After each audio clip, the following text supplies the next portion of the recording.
All right, today we're cracking open the one rule book that governs every single square inch of land in Punjab, the Land Revenue Act of 1967. Now I know, it sounds a little dry, but trust me, this single law is the foundation that defines and protects what it truly means to own your land. So let me kick things off with a question for you. If you had to prove, right here, right now, beyond any doubt, that a piece of land is yours, what one document would be your ultimate proof? Your entire claim could hang on that answer. And guess what? The answer is buried inside this very act. So let's dive in. You can think of this act as the legal Bible for all land in the province. And really, don't think of it as some dusty old law book. It's more like the operating system for land administration, and it affects everything from who owns what to how much tax you pay. Now, its official purpose sounds complicated, but it really boils down to three main jobs. First up, the making and maintenance of records of rights. That's all about creating the official story, the legal biography for every single plot of land. Then you've got the assessment and collection of land revenue. That's the tax part of it. And finally, it defines the functions of revenue officers, which basically sets out who's in charge of this whole system.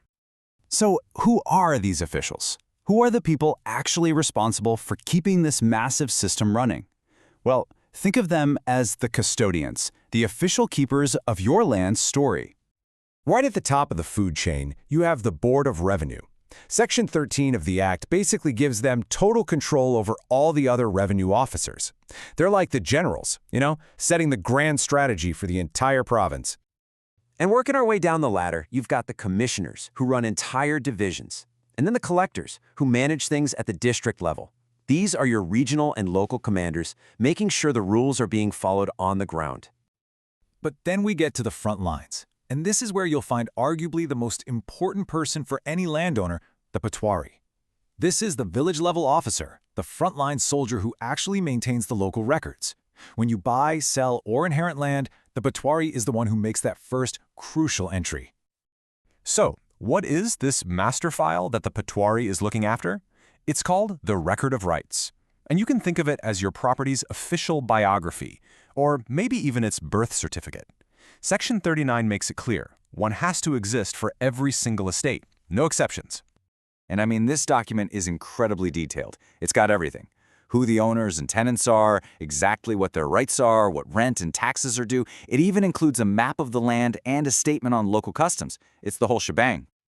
Now here's where it gets really practical for you. Say you just bought some land or you inherited it.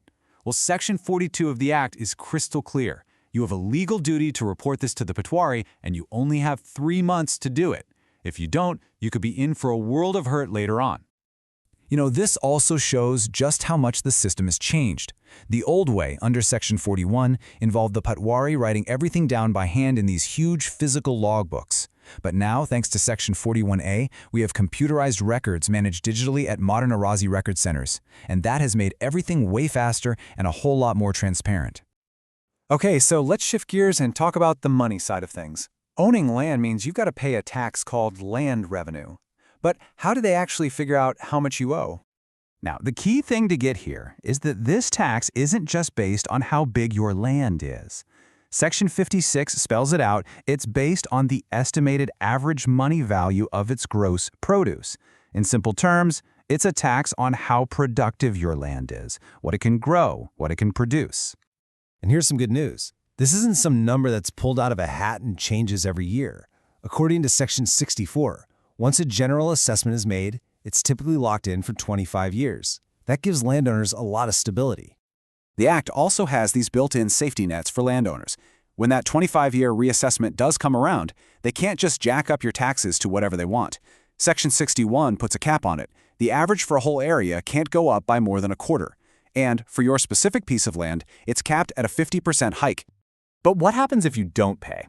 Well, this is where the Act gets really, really serious, and it lays out a very clear, very stark process for what happens next. The fancy legal term is an arrear of land revenue. But all that really means is you've got an unpaid tax bill.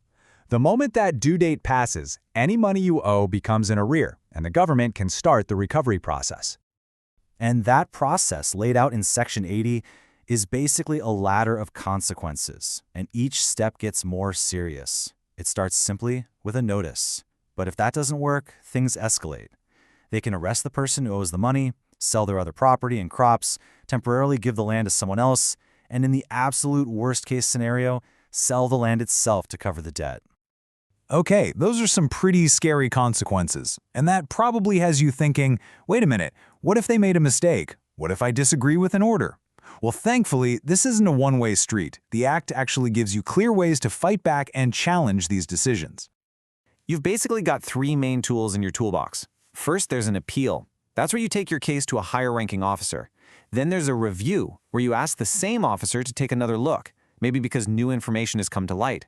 And finally, there's revision, where a top authority, like the Board of Revenue, steps in to make sure the whole process was legal and above board.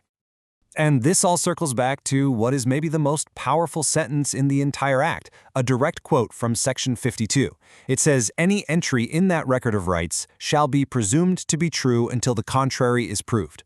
What that means is, in a court of law, whatever is written in that record is considered the truth unless you can prove it's wrong. That's what gives it so much power. So you have to remember this, that record of rights isn't just some dusty file in an office. It is the state-sanctioned, legally binding truth of your land. And the real question you need to ask yourself is that official record telling your story correctly? Because in the eyes of the law, that story is everything.